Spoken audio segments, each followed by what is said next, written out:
In the dimly lit house of the Munch Museum in Oslo, a captivating painting awaits. A painting that screams emotion. And no, I'm not talking about the scream.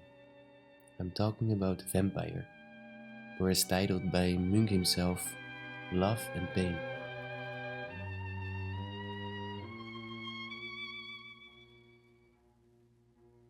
Munch is known for the way how he translates his emotions into paint. For example, in the painting The Sick Child, a tribute to his sister Sophie, who died from tuberculosis at a young age. I believe Munch understood how to translate this universal language of emotion. It was real and pure for him, and that's why I believe we can all share this feeling that is depicted in his paintings.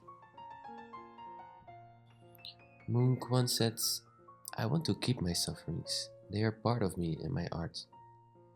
And so Vampire stands not just as a painting, but as a symbol for the suffering which love can give. Vampire underwent a transformation, not just in title but in essence. Critics, in their attempt to understand its emotional core, misinterpreted the connection between the figures.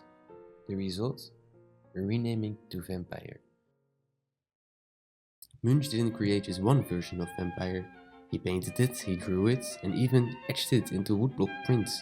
It's as if he couldn't contain the emotional intensity within a single canvas. Each interaction is a nuanced exploration of the theme, capturing different moments, emotions, and perspectives. The figures remain consistent. A man with short, dark hair, a woman with long red hair, and the vampire feeding on his neck. But why this painting? Why this relentless exploration of this theme? For Munch, Vampire was personal. It wasn't just an artistic expression, it was a cathartic release.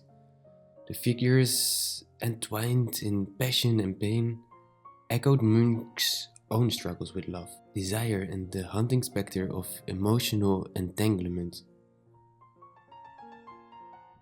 Munch once said, "I paint not what I see, but I paint what I saw." Vampire was his emotional mirror, reflecting not just a moment in time, but a reservoir of feelings, from love and comfort to the darker corners of anguish and desire.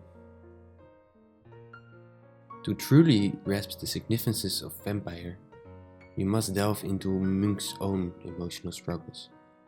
The artist, hunted by personal demons, grief, love, and emotional unrest, his intense self-reflection and his feelings of sadness often inspired him and led to a collection of art that goes beyond just paint on canvas.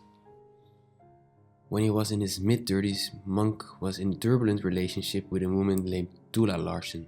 One day, after they had an argument in SCART, Munch refused to buy food and spent the whole day drinking cognac. At some point he started fiddling with a revolver, and it went off. The bullet flew right through a finger on his left hand, which had to be amputated.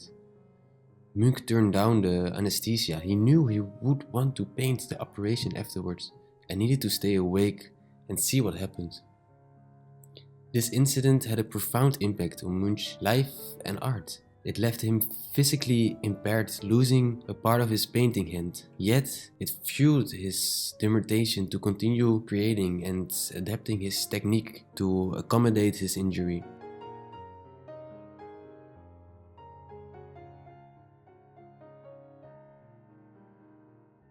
As we stand before Vampire and the numerous versions that followed, let it be a reminder that art is more than just what the eye meets. It's an emotional symphony, a composition of feelings and experiences woven into the very fabric of each stroke. Look at it. Really look at it. A seemingly simple composition. Two figures, a play of light and shadow, but as we unravel the layers of Vampire, we find ourselves not just in front of a painting, but at the intersection of art and raw, unfiltered emotions. Perhaps therein lies the true essence of art. Art is a mirror reflecting the human journey, its pain, love, and entwined emotions. Vampire embodies this raw intensity, so as you encounter this masterpiece, Let the silence between you and the painting echo with unspoken emotions. See beyond the colors, feel beyond the lines. Let it be a communion of souls, where the canvas speaks and whispers, drawing you into its emotive universe.